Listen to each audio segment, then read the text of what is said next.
Thank you, Undersecretary Richmond. I had an interesting childhood. I grew up as a utility brat. My dad was a IBW lineman. And sometimes I think I was a little abused when I look back and look at my some of my childhood photos where I was wearing T-shirts that I didn't realize were both a demand management tool and then also with some poorly chosen sort of double entendre. So there's like pictures of me with a T-shirt that says, "I turn on after 7." I was totally oblivious to as a kid. But I grew up with this stuff each and every day, like around the dinner table, talking about transformers and transmission and distribution. That was my dad's world. And he made it part of my world. And when I went to college, I became part of a team that built a carbon fiber solar car in 1992 and 1993.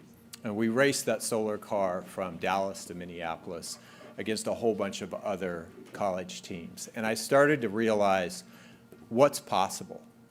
One, how much energy we waste, and two, how many things we can do better, cleaner, smarter. In the context of this conversation of electrification, it is amazing how fast we are moving. I remember in March of 2020, I was driving from Washington, D.C. to my home in New Mexico because this thing called COVID happened.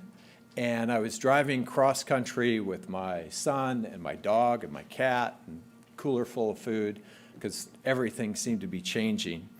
And I put on this podcast from a guy named Saul Griffith, who was able to sort of synthesize many of the things that I already knew about energy into this vision of electrifying America's future. And from March of 2020 to 2021, when we formed the Electrification Congress and the caucus in the Congress with Chair Castor and Representative Tonko and Senator Smith, to actually passing billions of dollars of incentives in 2022. So think about that. Like literally in 3 years, we went from this esoteric idea that most people weren't thinking about, the electrification of everything or whatever you want to call it, to the rubber hitting the road in one of the most impactful, enormous legislative achievements and soon to be administrative, President Joe Biden's administration of that will change our country and the world forever.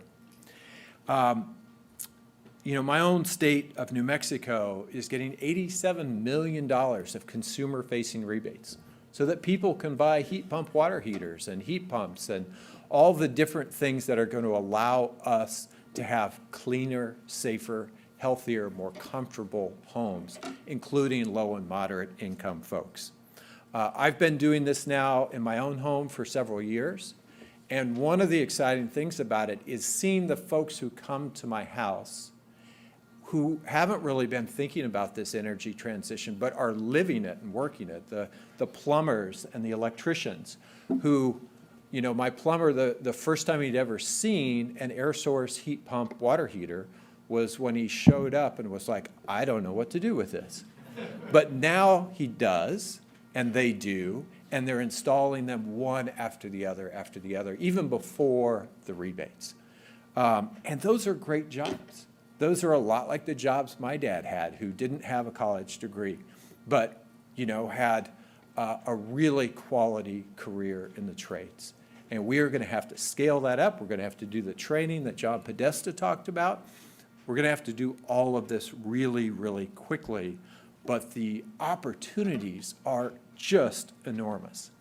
And it's worth considering, too, that we put manufacturing and literally industrial policy, which was a dirty word in this country for far too long, back at the center of this by incentivizing manufacturing here at home for things like batteries and wind turbines and solar panels.